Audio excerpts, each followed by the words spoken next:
வாழ்க வளத்துடன் அனைவருக்கும் அன்பு வணக்கம். எல்லாம் வல்ல இறைவனின் திருவடிகளை போற்றி பணிந்தும், யாதும் ஊரே யாவரும் கேளிர் தீதும் நன்றும் பிறர்தரவாரா என்கின்ற கணியன் பூங்குன்றனாரின் நிறைமொழியோடும் இன்றைய சிந்தனை பதிவினை வழங்குகின்றேன். வைகறை வைரங்களில் இன்று நாம் காணவிருக்கும் சிந்தனை பதிவின் தலைப்பு நூலில் தவிர்க்கப்பட வேண்டிய 10 வகை குற்றங்கள் பகுதி 5. இன்றைய பதிவில் நாம் காணவிருக்கும் 3வது முக்கிய நூல் குற்றம் மாறுகொளக் கூறல். ஒரு நூலாசிரியர் தான் படைத்த நூலில் முன்னுக்கு பின் முரண்பட்ட மற்றும் மாறுபட்ட கருத்துக்களை தவிர்க்க வேண்டும். அதாவது, நூலின் துவக்கத்தில் ஒரு கருத்தை வலிமையாக முன்வைத்துவிட்டு அதன் பிறகு அந்த கருத்துக்கு ஒவ்வாத முரணான கருத்துக்களை நூலின் பிற்பகுதியில் கூறினால் அது நூல் குற்றம் ஆகிவிடுகின்றது. நூலாசிரியருக்கே ஒரு தெளிந்த சிந்தனை இல்லை என்பதை இது காட்டிவிடும். எனவே தான் கூறிய கருத்தை தானே மறுத்து கூறும் இயல்பு நூலாசிரியரிடம் இருக்கக்கூடாது என்பதை நாம் அனைவரும் புரிந்து கொள்ள வேண்டும். நூல் கூற வரும் கருத்து சரியா தவறா என்பது கூட முக்கியமல்ல. கூற வருகின்ற கருத்தில் மாறுபாடு இல்லாமல் முன்னுக்கு பின் முரண் இல்லாமல் கூறுகின்றதா என்பதுதான் மிக முக்கியம்.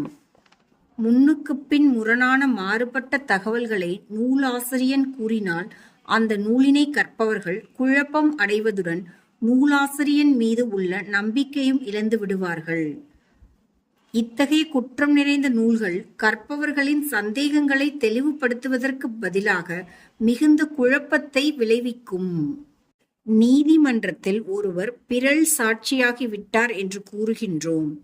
அதாவது, ஒருவர் தான் முன்னர் கொடுத்த வாக்குமூலத்திற்கு முற்றிலும் மாறுபட்ட கருத்தினை முரணாக மற்றும் தலைகீழாக மாற்றி கூறுகின்றார் என்று பொருள்.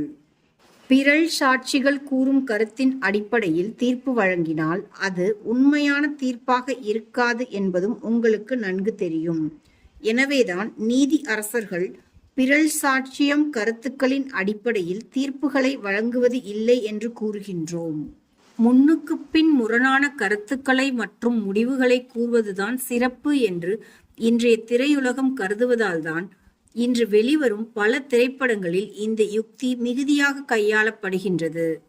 அதாவது, திரைப்படம் துவங்கியது முதல் இறுதி கணம் வரை ஒரு முக்கிய கதாபாத்திரத்தை கதாநாயகன் போன்று சித்தரித்து காட்டிவிட்டு இறுதியில் அந்த கதாபாத்திரத்தையே முக்கிய வில்லனாகவும் காட்டுகின்றார்கள். இதற்கு பெயர்தான் திருப்புமுனை மற்றும் இயக்குனரின் மதிநுட்பம் என்றெல்லாம் கூறுகின்றார்கள். இவ்வாறான திரைப்படங்களை காணுகின்ற மக்களின் மனம் முரண்படுதல், மாறுகொளல் என்ற சிதைவிற்கு ஆட்படுகின்றது. இதன் விளைவாக மனிதர்களின் மனம் மிகப்பெரிய கொடிய சமூக குற்றங்களை கூட மிக சாதாரணமாக எடுத்துக்கொள்ளும் நிலைக்குள் வந்துவிட்டது. மாறுகொளக் கூறல் என்பது சாதாரண நூல் குற்றம் அல்ல.